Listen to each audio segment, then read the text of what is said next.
I feel like there should be a warning, like, you may cause increased energy, may make you run through a wall. I should Uh, put that on my business card. First, could you just unpack what the definition of, like, news SEO, how it's different than maybe, like, a B2B SEO person? Because Yeah, I would totally. think. When you are working with black and white journalists that are very much like A plus B has to equal C, I want everything lined up.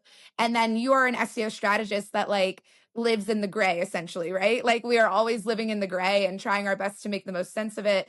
That's been a big part of my career is like, how do I demystify this for them? And how can I make them feel secure about what I'm, producing and the workflow that we have? Hey, when I come into a news organization that hasn't traditionally done SEO, this is step Yeah. 1, 2, or 3 things that I see. And the biggest change by far, because it hits you like whiplash when you're in a news SEO role, is that Hey, sounds good. welcome to the Shiro podcast. I have a new friend, hopefully you'll be a longtime friend, Louisa Absolutely. Frahm. I'm very excited to have you on the cast. Thank you for joining. I'm so excited to be here. Thank you for having me. I feel like there should be a warning, like, you may cause increased energy, may make you run through a wall. I Uh, should put that on my business card. That yeah, would be good. I'll make that my tagline. warning, you might run through a wall after listening to Louisa. So, well, thank I you. I try. I try my best. I do. So for people who don't know, you've been very, what would you say, generous to the SEO community, the GEO community, really giving back. A lot of great content. Louisa, you've had amazing stops with LA Times, TMZ, most recently ESPN. You even did a stint at Google. Wondered if you could give a little background how you got into this. And I have some very specific questions. We're going to be talking a lot about editorial Yeah. SEO today, how to work Yeah. with writers, how to manage large websites, digital footprints like ESPN. But like, why don't you give a little background on yourself? Sure. Yeah. So, I always love this question because I always debate where to really pinpoint the start of my career. But where my heart always goes back to is really my childhood and growing up, because I think those are really formative roots that play a huge part in the adult that you become. And, from a very young age, I've always been super inquisitive about the world, wanting to know just like anything and everything about what was going on around me. I picked up on trends very, very young. So I would point that out as like a proud millennial, I was born in 1990, that I was always obsessed with trends from a very young age in terms of, I actually have a very famous quote that ended up being very motivational that, my father once told me like, Louisa, reading magazines is going to get you nowhere. And I'm like, thanks, Dad. Like, it actually got me to a really cool place. So I appreciate it. Yeah. Cause like any teenager, the more he said that, the more I wanted to do it. So I just like went that much harder at it. But yeah, I would really put like the roots of my career like back in that period of my life, because that was when I realized number one, like a love of writing, and that was eventually what led me to my journalism degree. But also just a love of trends and wanting to know anything and everything about the world. I think that inquisitive nature is something that anybody in my role or anyone who would want to get into news SEO would have to really excel at it. So I would definitely credit that period of my life and also just some very formative figures that I had in my life at that time. My mom and my grandma in particular, I'm very fortunate to have been raised by two extremely strong women. And anything that I have, so it was nice what you were saying in the beginning, but any energy that I have, I always say is stolen goods. Like I had really incredible role models that encouraged me to be 100% myself and to go for it always. And in terms of any kind of opportunity that came up, and in particular with like learning and education. So I would really start it there. And then, for me, SEO, I have this conversation a lot with folks because people will be like, especially if they're later in their career, like, how did you get into it? Like, what could I do? Did you have like a traditional path into SEO? A lot of SEOs that I know who got into this fell into it. And that's very much what I did too. I came from a more traditional journalism background. I got a broadcast news emphasis in journalism school at the University of Colorado. Go Buffs. Yeah. But, back then, I didn't even and I still kinda marvel at this, when I was in my journalism program, I didn't know what SEO was, and that was 2008 to 2012, but it never came up in our conversations back then in school, even though I later found out it was very much relevant back then, so I don't know why it didn't come up, but it didn't. So just to answer that question outright, it's like, it wasn't a traditional path into it, it wasn't what I studied in school. I ended up, after graduation, it was the classic like need experience to get experience thing. Like when I applied to a ton of different like journalism, more like traditional jobs. Another big career lesson that I give people all the time. And obviously, I'm always very, very gracious towards people who land a big job right out of college. That's incredible. I think it, can set a really high standard though for some other people where they feel like, especially in this social media age, there is so much pressure to land that big job, be able to post about it, have it be high profile that, it can be easy to forget. A lot of people don't unfortunately end up in that position. And I was one of those people. I thought I had all the potential in the world, all the, energy, as you were pointing out, when I was graduating, and I couldn't land a job. So I didn't land a fancy job right out of graduation in 2012. I did retail for a year because I had a mother who was very insistent on like, you just need to have a job. And she gave me really good advice back then that I would also share with anybody now of if you are struggling or if you're in between or you're not quite finding exactly what you're looking for, go back to a very basic concept of what am I good at? What do I like? What could I be around every single day? It might not be perfect, but at least try to break it down into more simple terms where you could find a little spark of joy in every day. And as a, let's see, I was 22-year-old, recent college graduate. What that was for me in my mom's eyes was, you like women's shoes, so go work at Bloomingdale's, go work at Nordstrom. And that is what I did. And it was a very humbling experience. It's like when you're right out of graduation. To this day, I always tell people, everyone should do customer service. I picked up certain skills back then of like how to deal with like challenging people, handle difficult interactions. Like I carry things from that experience with me to this day. So that would definitely be a, just a huge kind of takeaway that you don't always land the fancy job out of college, and that's okay. It's great to go for it, but don't feel like you are a lesser person if you don't. And then whatever position you end up in, this is another quote that I just absolutely love. It always gets attributed to Abraham Lincoln, but it's one of those buzzy ones because like who really knows? But it's whatever you are, be a good one. And Mm, I would count that in that exact scenario too, and really any scenario throughout your career. Even if you aren't doing exactly what you want to be doing or what your dream role is, always remember that the better you are at your current role and the more that you excel and the more that you impress people, the higher your chances are of getting to that next level or connecting with the right person. It's never going to hurt you to present yourself in the best light and to be a high achiever, even if it's not exactly what you want to be doing. So I always tell people that too. But yeah, SEO, where did it actually happen? Because I was doing retail.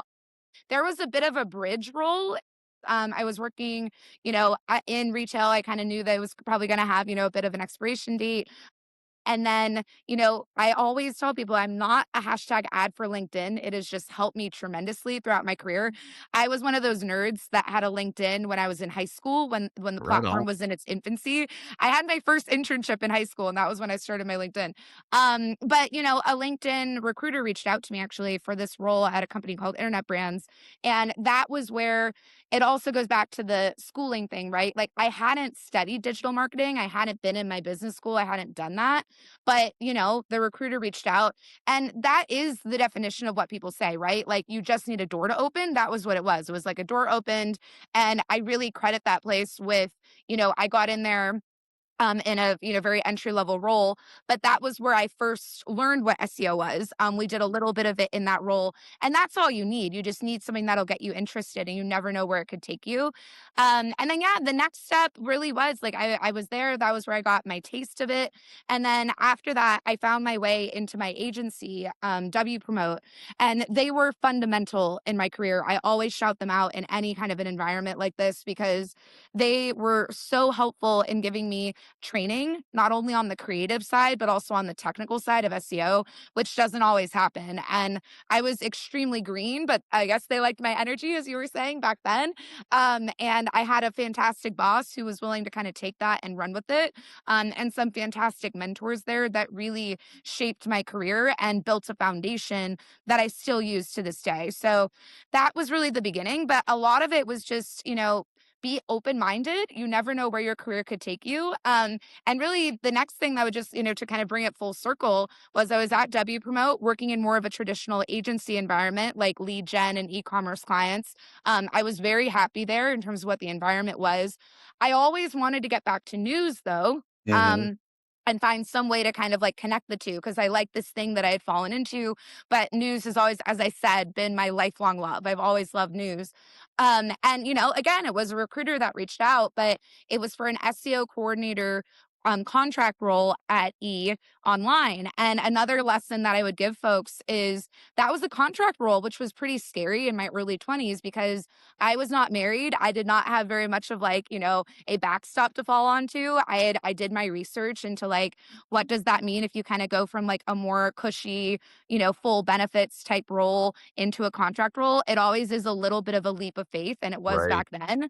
But another thing that I would tell people is like in my career, and I found this out multiple times even later in my career, it can often be a great way to do a pivot. So you might not get the same opportunity to kind of like shift gears into something new without that. And those periods of my career have been some of the most incredible and growth driven windows, I would say, is when I took a leap of faith and then really went in a different direction. Because without that, and that was scary at the time to leave the nest, but I wouldn't have this entire, news SEO career that I've really come to be known for now. Yeah. And sometimes it doesn't show up in like a perfect box, but that was an incredible growth opportunity that ended up opening up so many doors. Because Yeah, another big question on that. question, So yeah. what year was that? So was news SEO a thing? Was like E Entertainment where they must have seen something for like, "Hey, we got content for days, but we're not optimizing this." I mean, Yeah, was that a so new concept back then? it's a fantastic question. So this was right around like 2015. And back then, I can tell you from my fantastic mentors that I have had in the industry, like John Shahada and Barry Adams, and folks who have been at this like way longer than even I have, that absolutely news SEO was a thing back then. But we have been niche for a long time. Like, and back Right. then it was more of the wild, wild west. There were not a lot of people doing it. But even when I was at E at my first job, I had another fantastic mentor there who I fully credit. I mean, he kind of gave me my training and how news SEO is different from traditional SEO. Brian Provost, he's also a legend in the industry and he's done some incredible things. So it was a thing, but it has grown tremendously in the last like decade, and I've been really proud to hopefully be a part of that and like introduce more people to it. But what I would say back then, because even, as I said, it was a contract role, I definitely felt in my first position doing it that it was a kind of like, hey, we think we need this. We don't really know how to use it yet, but like we're going to test this out. And I have seen, and it's been very, wonderful that so many more newsrooms have really like embraced this over the last 10 years and change now, and realized like, hey, like, and in particular, the AI boom really made people wake up to this because it was Yeah, yeah, like, yeah, oh yeah. Now wow, like everyone our wakes up, everyone's visibility. a news SEO now. Like, Yeah, yeah, you paid. every suddenly news SEO was more talked about than it had been like my entire career that I've had in this. And rightfully so, right? Because the visibility thing was like impossible to deny, and the declining click-through rates and things like that. So yeah, so I absolutely credit, my mentors who really like blazed that path even before I did. But certainly by the time that I got into it, it was still a very small group of us that were doing it back then.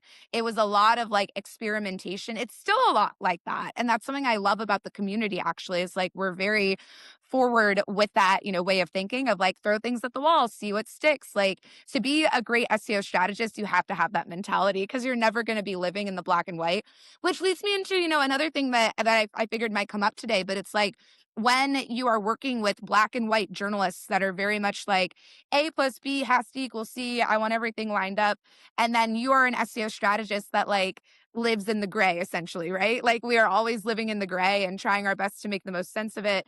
That's been a big part of my career is like, how do I demystify this for them and how can I make them feel secure about what I'm, producing and the workflow that we have without having all the answers, right? Because inherently that's how journalists think, right? Is that they want the answers, they want everything to be streamlined. And that's been an exciting challenge, throughout my career and something that I've tried to hone my skill set around. So Yes, a question on that. There's so many things I wanna double tap on, that, you brought up. So, first, could you just unpack what the definition of, like, news SEO, how it's different than maybe, like, a B2B SEO person? Because yeah, I would totally. think I would Yeah. think in terms of, the way Larry Page and Sergey Brin, they originally thought of Google, right? I'm assuming they thought like, "Well, if we write really good content should just get noticed."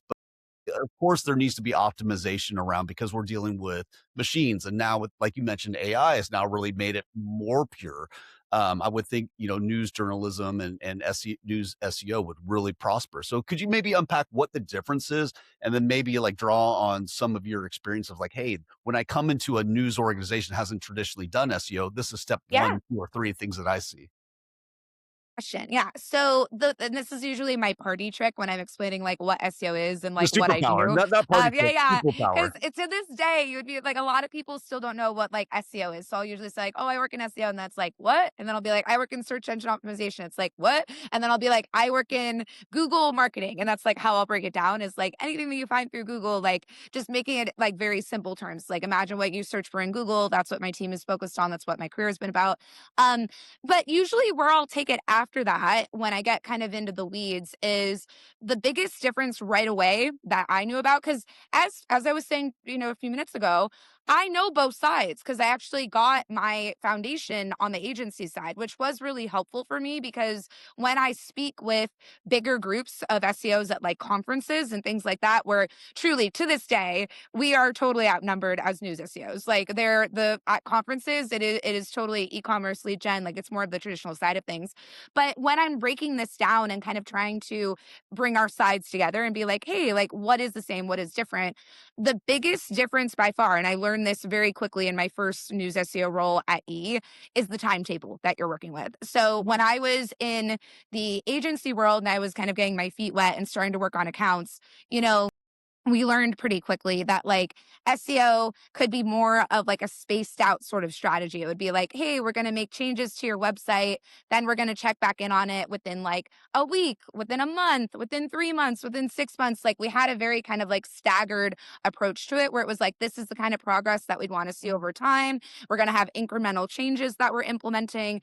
It was all very kind of like nicely spaced out with that, ideal wiggle room to achieve the results that the client wanted.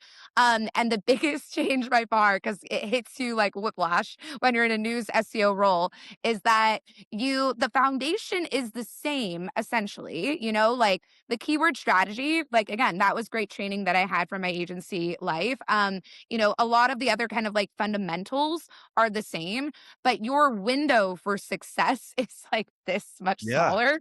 Yeah, Because the news compared cycle's to every hour. I mean, you're constantly exactly. Yeah, yeah. publishing. So I would definitely lead with that of like, I'll never forget that like the first article that I advised on where I like advised on the headline and I was at E, within an hour, I had that editor coming over to me and being like, "Why isn't this ranking higher? Like, what can we do to help?" So it's like that did not happen. Like, you would not have like a client within, like usually within like an hour coming over to you and being like, "Hey," I mean, it just and the reason there's good reason for that, right? It's because it's so highly competitive. It's because their attention spans are so short. It's because you only have so much time within a breaking news window to really capture an audience. So if your publisher feels like, "Hey, we're falling short," you will. And my God, by now I have had countless examples of that where like editors, writers, even like very high up stakeholders have come to me and been like, hey, this is a top priority piece. What can we do? It's not ranking. So Mm, you have to be very ready to absorb that. And that isn't for everybody because the amount of like pressure that comes with that, and you have to be able to work under, that kind of level of stress. It was something that always excited me. Like, I mean, yes, you have your moments, but it did kind of funnel into my work ethic. And I think it worked for me. That wouldn't necessarily be for everybody. So I would be upfront about that. But there were pros and cons to that, right? Because I was actually just explaining this to somebody earlier this week. Yes, that could feel very, very heavy in the moment. But the way that I looked at it too, if I was comparing the agency side to this, is like we have this is another big change between like, news SEO and the agency side. So we have countless articles that are being funneled through and published on a day-to-day basis, right? So you have a lot of bites at the apple that you can take. So it's like if one article falls flat, you have many other articles that are coming up right behind it. You have a chance to, again, get back that traffic and then some. That was something I was always focused on because, again, we inherently work in the gray. We cannot make guarantees. So it's like if something did fall flat, I would always be very focused on like, we did everything that we could. We can feel good about that. Let's now power up that much more for the next thing that's in the Right. pipeline. You can do that really easily in news SEO. Now, on the agency side or in more like traditional SEO, you might not get as many bites at the apple, No, right? Like no. maybe you spent months crafting the perfect piece of content that you were very excited to unleash and you had this whole thing and it was a much smaller kind of deliverable that you were pushing where it wasn't going to be like this giant rollout and all these different chances where you could connect with an audience. And if that falls flat, you're going to feel that a lot heavier, right? So that was what I would bring up just in terms of like sheer output. You got a lot more opportunities to connect with your audience compared to, some of the other workflows that I had when I was more on the traditional like agency side. So that's definitely a big difference.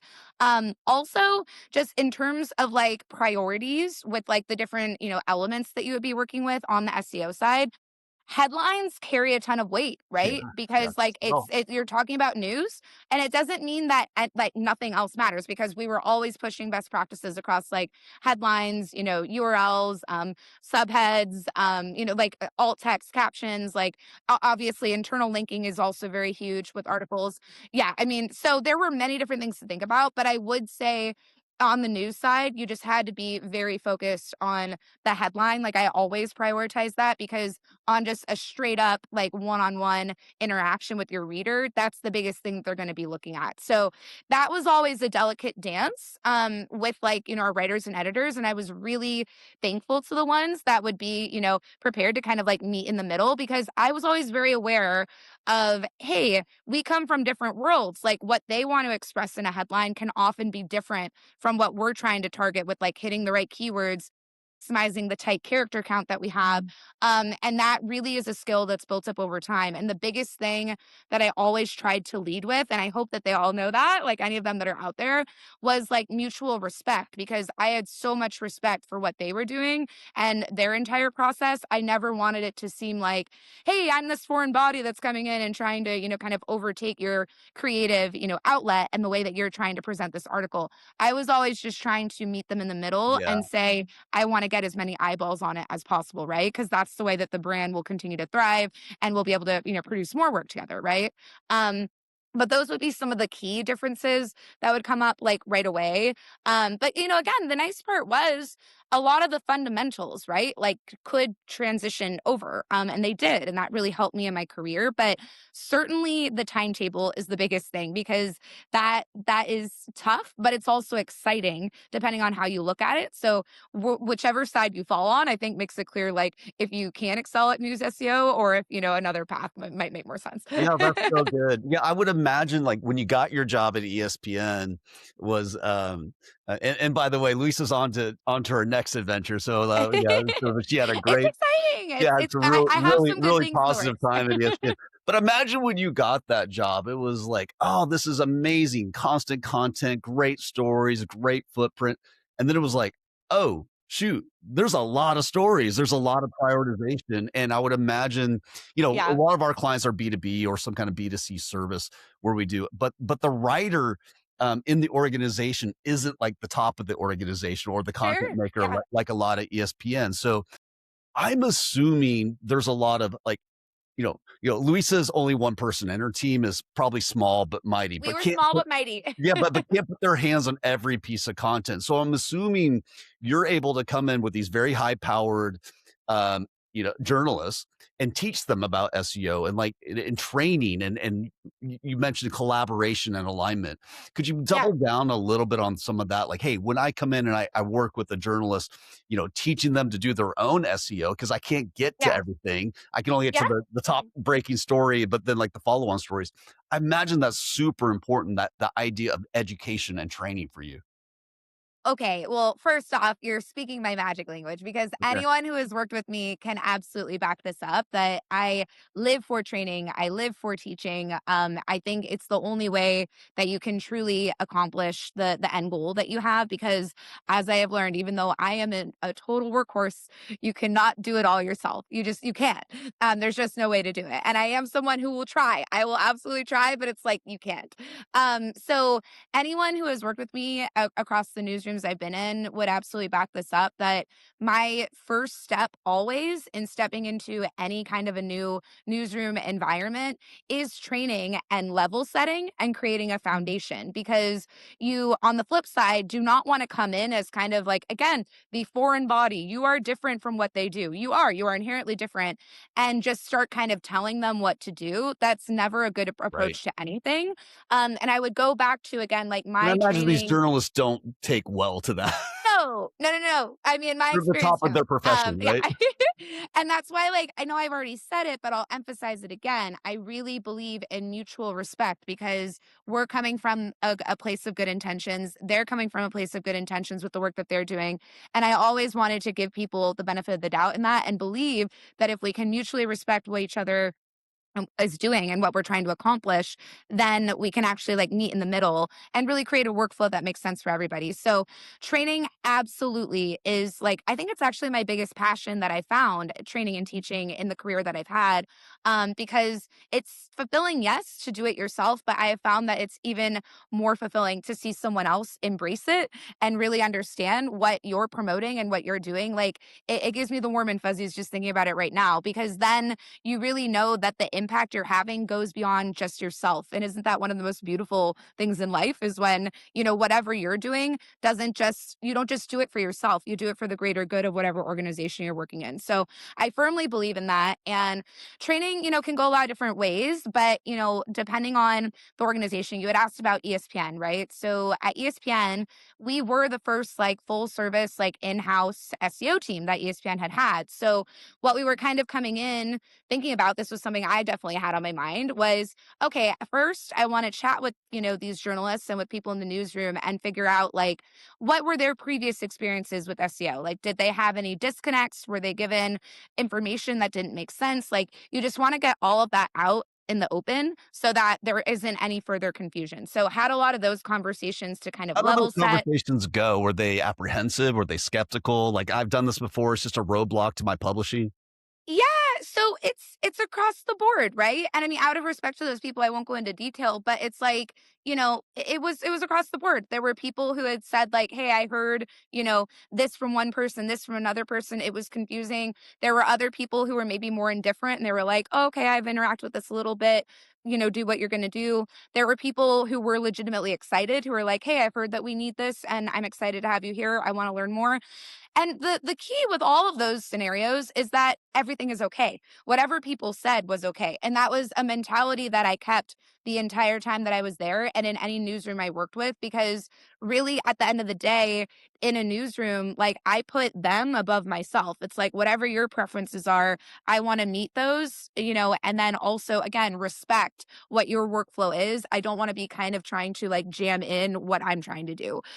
So very important to hear them out. That's what I'm saying. Like, know what their concerns are because then you have direct things that you can work with.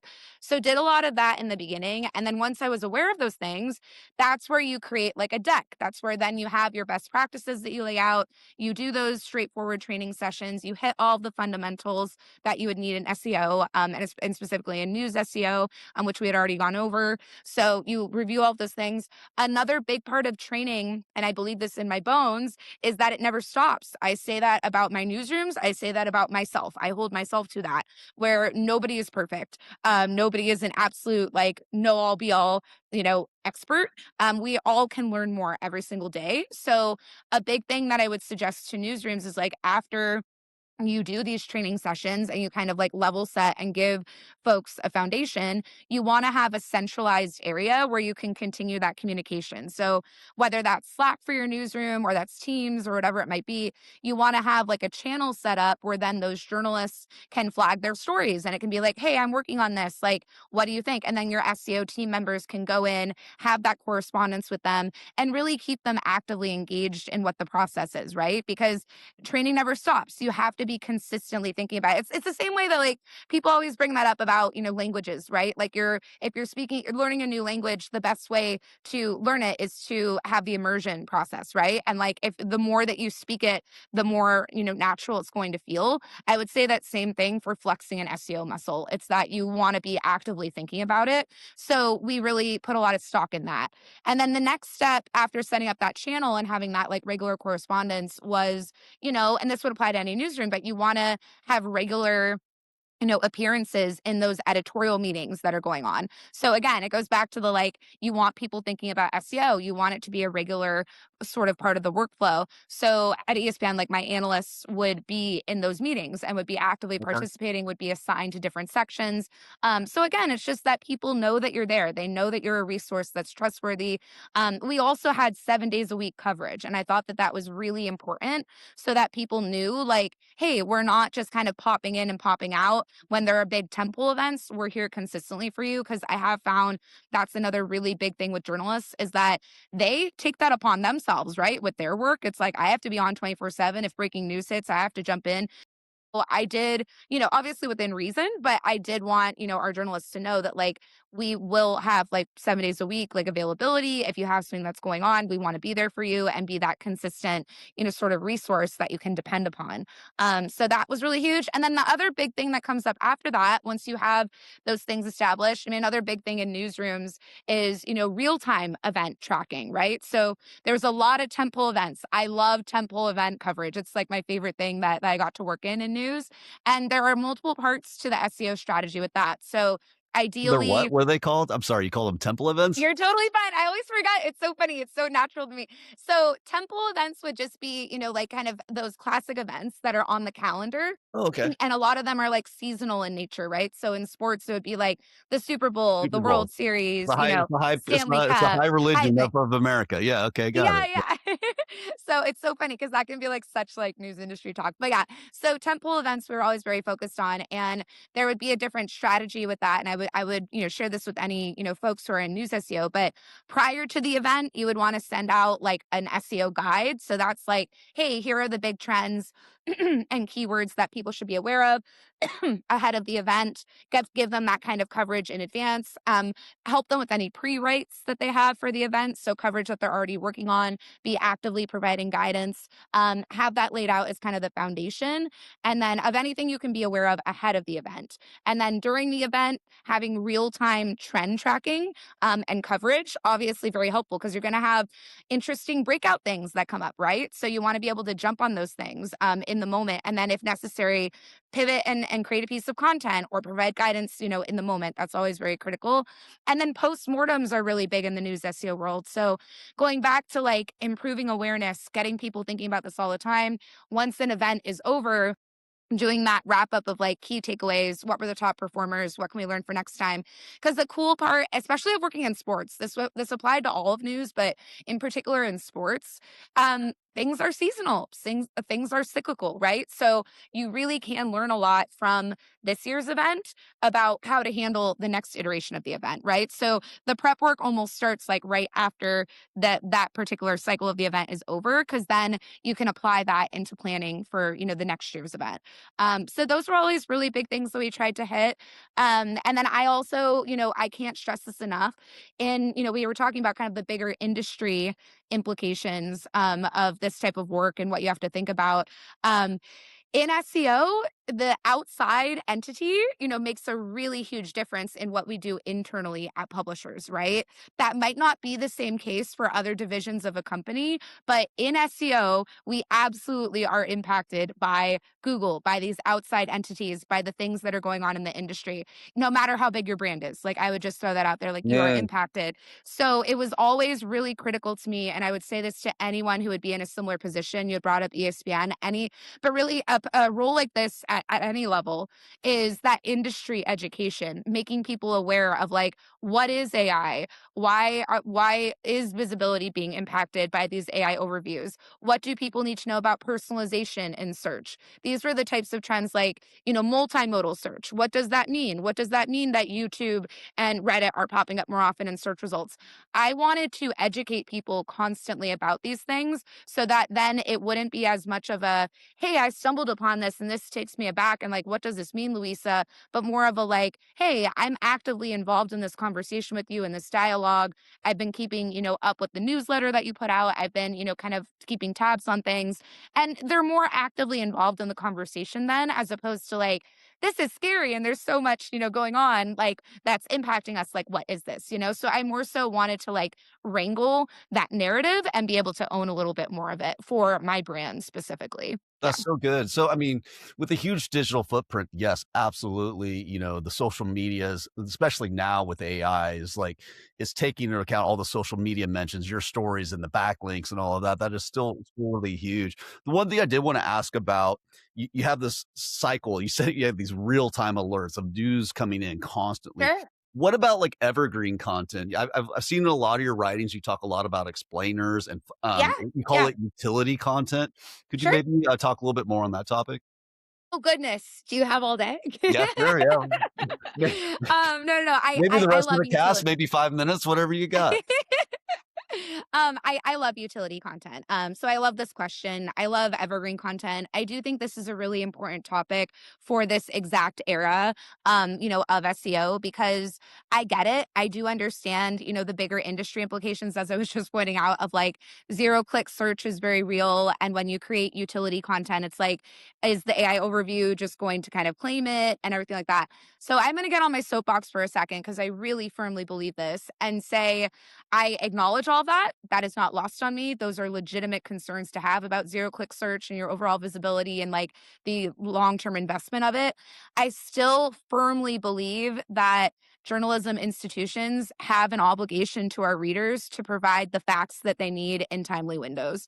We're all very aware that, these LLMs get things wrong a lot of the time.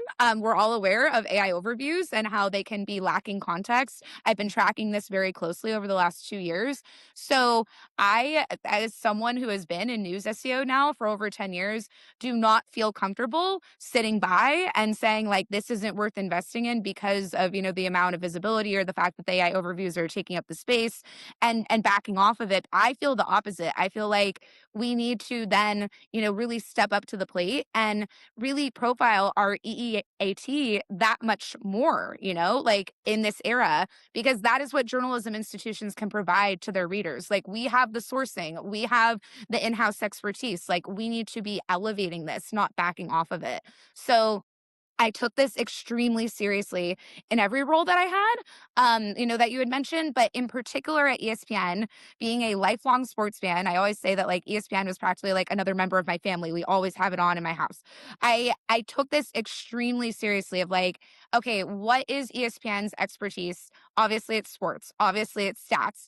And I wanted to drive that home in every opportunity that I had. And so the way that it started, and this goes back to your question about evergreen content. Um, when we first arrived as a team, you always have to know your brand, right? And know, okay, what is something, because there is no one size fits all approach to evergreen strategy. I would throw that out there right away. There's no one size fits all. You have to know your brand, know in particular what is your lane that you can really own, where you can offer something, unique that's very specific to, again, your organization that will make fans or readers or users come back to you again and again, right? So there's no one size fits all. I knew what ESPN was, though, being a lifelong fan of the brand. And when I came in, where my mind started, and this will all segue back to evergreen content, but this starts with utility, was how to watch content. because I know ESPN and I know this. It's actually a very interesting sort of dynamic where, like, obviously the on air presence of ESPN predates the website. Like, that goes back to the Yeah, yeah. 70s. Like, that is where the fan base started. That is where, like, the loyalty, the roots of the loyal fan base are. Like, you need to know when you come in, even on the digital side now, that is still very much in that top position, like rightfully so, right? It's what the roots of the company were built off of.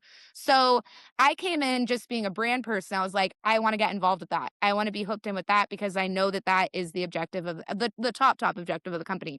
I'm working in digital though, so I want to find a way that I can elevate it through the work I'm doing. And before I had even gotten to ESPN, I had always liked how to watch content. It's simple, straightforward, it meets the moment. People go for it again and again. I haven't said this little mantra that I have yet in this call, but it's funny. I don't even remember when it first came up now. It's just something that people associate with me. But I firmly believe, and it's always very nice when people bring it up, simple is not stupid. It's not. Mm, If people are searching for things and the data is there, it is in Google Trends, it is in People Also Ask, do not overcomplicate it. Like, simple is not stupid. There is a reason why people come back to it again and again and again. And, to this day, actually, it's like, it's one of my favorite moments. But when I worked at the LA Times, I wrote up a how to watch post on when is Joe Biden's inauguration speech. And it was a top performer for the entire day yeah, on the website when yeah. I did that. Because again, simple is not stupid. And I was very thankful to my politics team at that time who were like, hey, you can do this quick turn. Another thing that I would bring up about this type of content too, for the bigger conversation is it doesn't have to be one or the other, where like sometimes you might get a writer or an editor who is like, well, I don't know that I want to do that quick turn kind of thing or that quick hit because I have this feature over here and I don't want it to take away from like what this long form feature is that's on the same topic.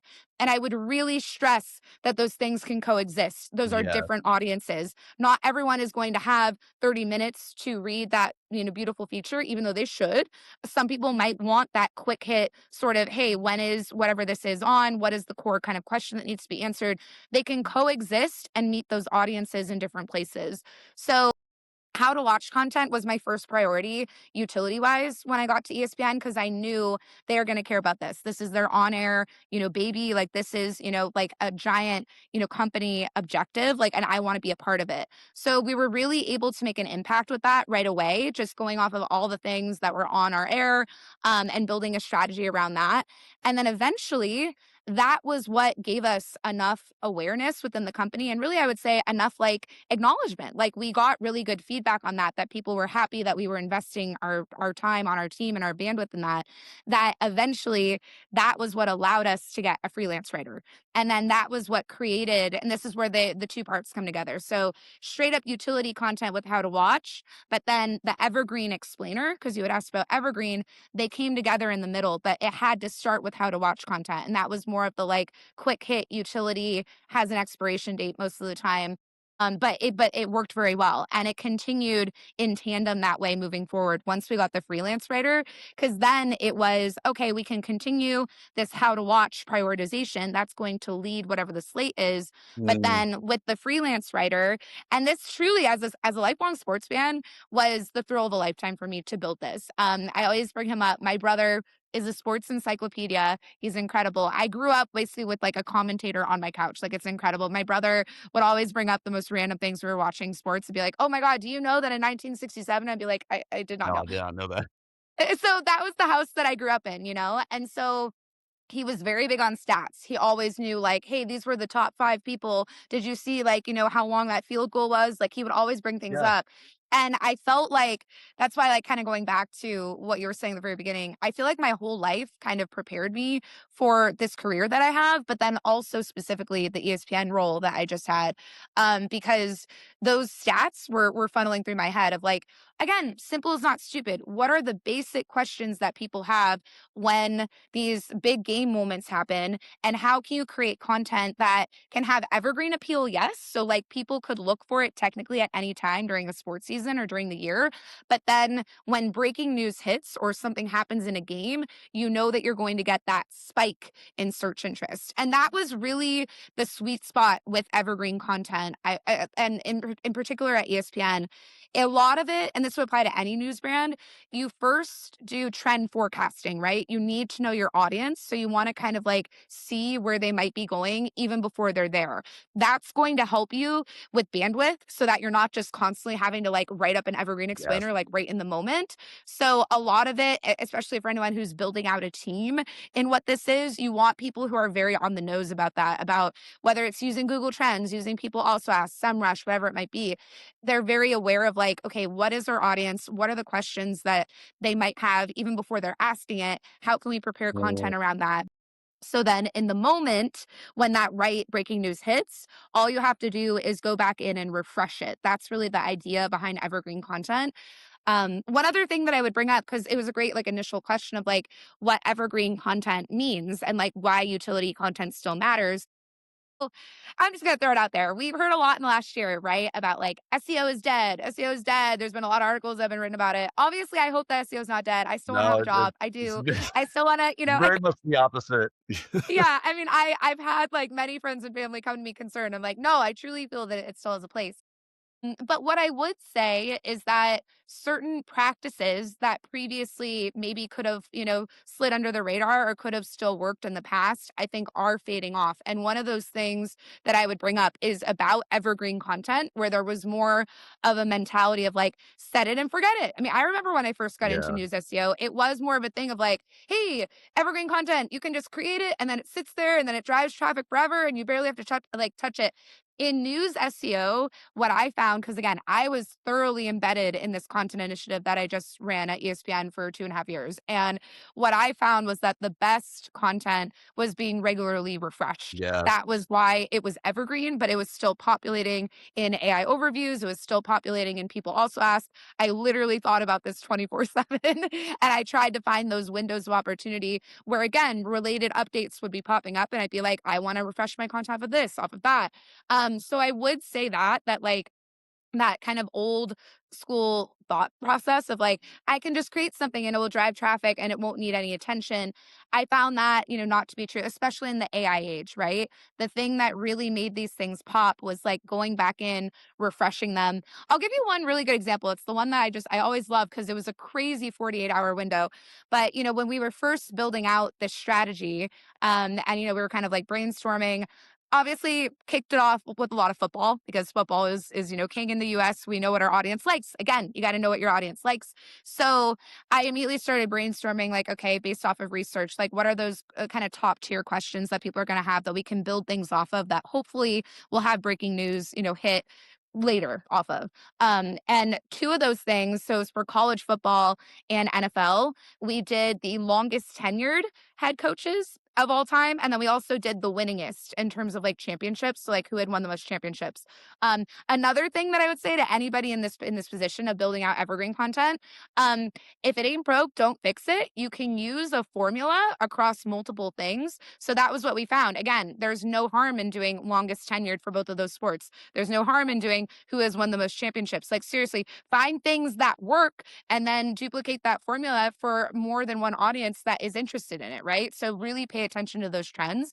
But so we created both of those things for the NFL and the college football side. And then literally, I don't know, it was within less than a year, within a 48-hour window, Nick Saban retired from Alabama, and it was like, "Ooh, okay." That So search went obviously really big crazy. yeah, Yeah. no, it was crazy. So it was like Nick Saban left Alabama, obviously giant legend, and he applied to both of those things on the college football side. All we didn't have to write an entire article, right? All we had to do was go in, refresh the article, get it back out in front of fans right when they wanted that information. And then within less than 48 hours, Bill Belichick left the Patriots. And it was like, oh my God. I mean, literally, and both of them existed and they both applied to those things.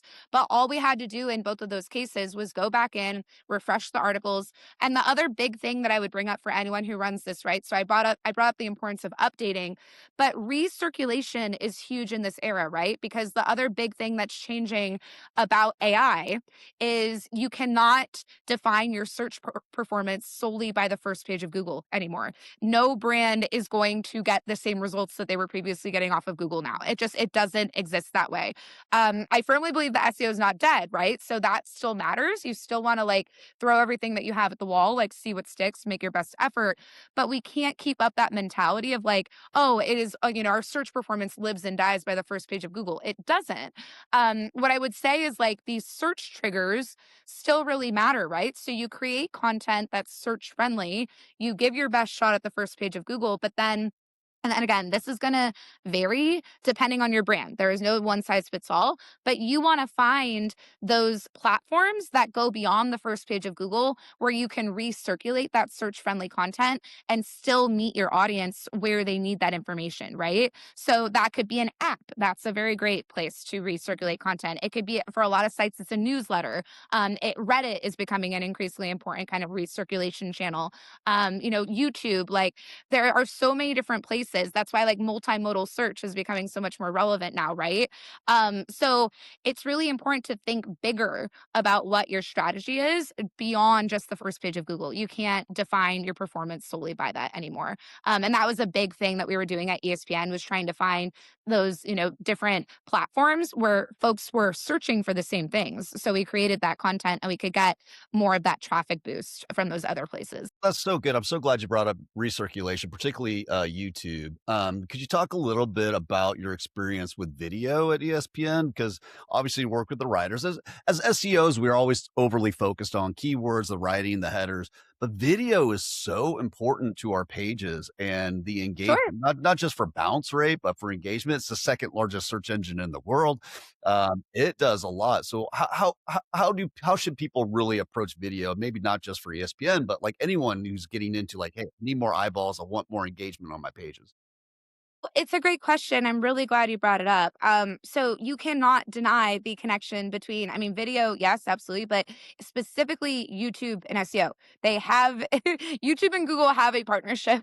So Works it is really well very clear. together. Yeah, yeah. Yeah, exactly. So it's like when the business is baked in, you know that that they're going to influence each other, and we definitely saw that a lot more over the like since that partnership was set up of YouTube populating in those prime like knowledge panels or in top stories carousels or leading the SERPs during breaking news windows. That was just a trend that we saw all the time. So the guidance that I would give to anyone who's in like a news SEO strategist role or like working in a role similar to the one that I just had is, and this is actually this is a bigger topic to approach, Yeah. but it used to be that some of these like cross-platform collaboration opportunities were optional, is how I would put it. It was Yeah. like True. you would maybe the analogy I've been using a lot recently for people is like we're all in a playground, but we were all kind of like in our own sandboxes and we were all happy being in our own sandboxes. And like occasionally we would walk over to the other sandbox and be like, hey, look at my thing. You want to like check out my whatever toy you were playing with? And that's like, okay, go back to your sandbox. And then it's just all very siloed. The big thing that I would emphasize in this scenario of what you would ask about video, but the same would go for like social media in general. Again, multimodal search, you cannot deny what this is. Like SERPs nowadays, seriously, are a crazy amalgamation of so many things. Yeah. Yeah. It's not just the 10 blue links anymore. Like it's not. And so for that reason, anything that you are seeing on a search engine results page, you need to be collaborating with those groups within your organization. So, and it is tough. I fully acknowledge this, that like when things have been so siloed and for a long time, this was true just in a lot of the newsrooms I worked in, it was very much like, it wasn't that there was no collaboration, but it was very much like, we are in our own boxes. We kind of, function within our own spaces. We'll come together occasionally. That's not optional anymore. If you Right. want to really thrive in this era because and you want the visibility to be where it should be and have your, content accurately represented. And again, first and foremost, be meeting your audiences anywhere and everywhere that they consume content. You need those groups to be working in tandem, not working separately. So I would just really push that, whether it's like video and YouTube, or if it's just like social media in general, anything related to audience engagement, like everybody needs to be in the same sandbox at this point. Because like I'll give an example from YouTube, but it's like if on the YouTube side you have a way of writing headlines where maybe it's not necessarily exactly what you would think of when it appears on the Google search results page.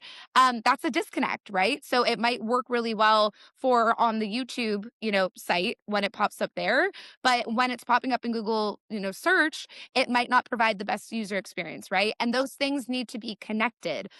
So I think it's just always really important to have that communication, have that collaboration. It can't be siloed anymore. Like the best organizations will really step up to the plate and amp up that collaboration, because these things are not separate anymore. They really never were, in my opinion, and that was something I always kind of tried to push over the last like 10 years. But in particular, gosh, there's been so many articles written about it that are fantastic. But it's like search is becoming increasingly social. Search is really expanding beyond just the traditional, Google formatting that people are used to. So I would just really emphasize that whether it's video or any other type of platform, you all need to be in the same sandbox now. It's really important, to present your brand in the best light possible and and most importantly, to reach your audiences in those windows when they need that information. It's really important to be in sync. Yeah, I'm so glad you brought that up because yes, the SERP page is pretty messy. So if I were to It's Google, everything in and any it's all at once, right? yeah, yeah. It's So just if it's I were to really Google, everything. yeah, if I were to Google Louisa Frahm, it would be like it'd be some videos about you. I know you do the female empowerment podcast. I do, You have lots I of do. fun things on Yeah, there, and then you're working as you. But now when I go into ChatGPT or Gemini, I say, "Who is Louisa?" And guess what? It's pulling from. It's pulling from your socials. It's pulling from yeah, your LinkedIn, your YouTube yeah, videos, what you actually have done on the website at ESPN. It is giving me the searcher, or in a lot of our cases, the buyer, the experience they've always wanted. Like, tell me everything that you absolutely. know in Yeah, the entire universe about this topic, and so I can have a very, very intimate conversation. You mentioned something about your user at ESPN. I mean, they're a fanatic. They're a fanatic. So exactly. anticipating about what they Yeah, do, like I need latest events, I need the whole history, I need to know what time the Super Bowl is on, I need to know what the best delivery is for like for when I actually throw my party. I mean, like that makes yeah, total sense to me. Is that it was hard enough being a CMO already with the way marketing is broken out in all these channels. Now for us as SEOs is clearly not dead. It's morphed into this huge just authority, amplifying authority across all these channels. And it's very exciting. So I think we'll start to see like bifurcation of SEO jobs into you always had writers and SEO strategists, but now maybe we'll start having a social SEO, news SEO. You have all these niches now. and off of that, another thing that I've been sharing with a lot of folks recently, and it relates to exactly what you just said, is I don't think SEO people are just SEO people anymore. I think you have to be an audience strategist now There you to go. work in this Love that. space.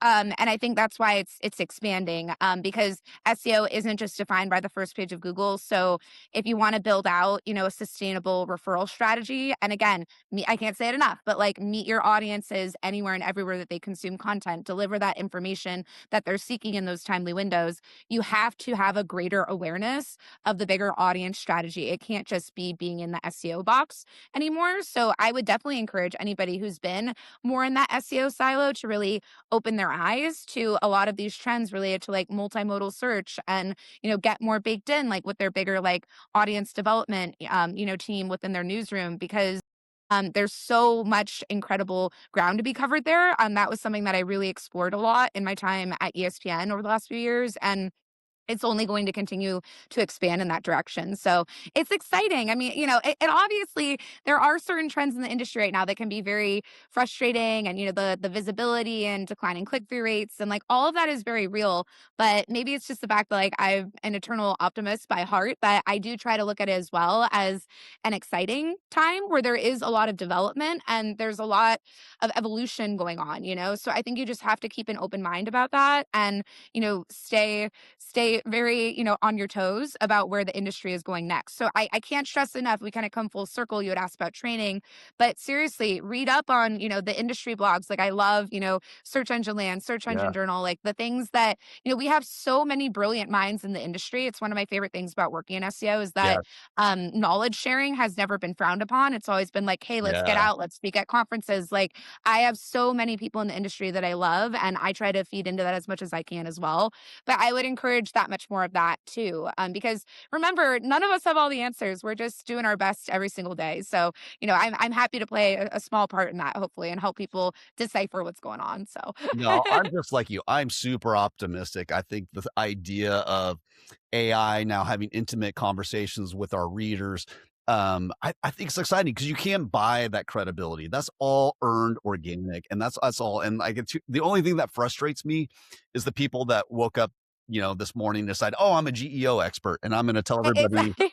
we use all AI content to do all these hacks, and it's totally different than SEO. And it's like to your point, like Louisa, you're one of the good guys, right? Like you're one of the people who's actually trying. No, these are the fundamentals, and this is the content that works, and this is how you establish authority. This is how you decide what the searchers are looking for. So I love your perspective. Like there are really good voices in this industry that we need to amplify. So I love that. Absolutely. Oh, well, thank you. No, I mean, I think it's really important. And again, we're stronger together. That's why I've always just been so huge on, like another big thing that I would bring up of just leadership and managing a team. And, you had asked about like ESPN and what that experience was like.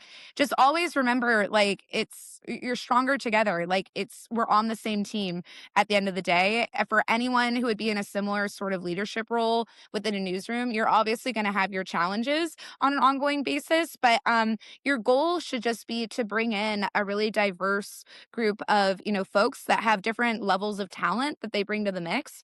And that's an exciting kind of position to be in. I mean, that was certainly how I felt about it. And at the end of the day, it's really wonderful when people bring different skill sets to a single team. Then you feel like you're that much more powerful at the end of the day. So I would encourage anybody, because it is cool to see more and more publishers opening up to the idea of like building out, editorial SEO teams Yeah. and investing in this.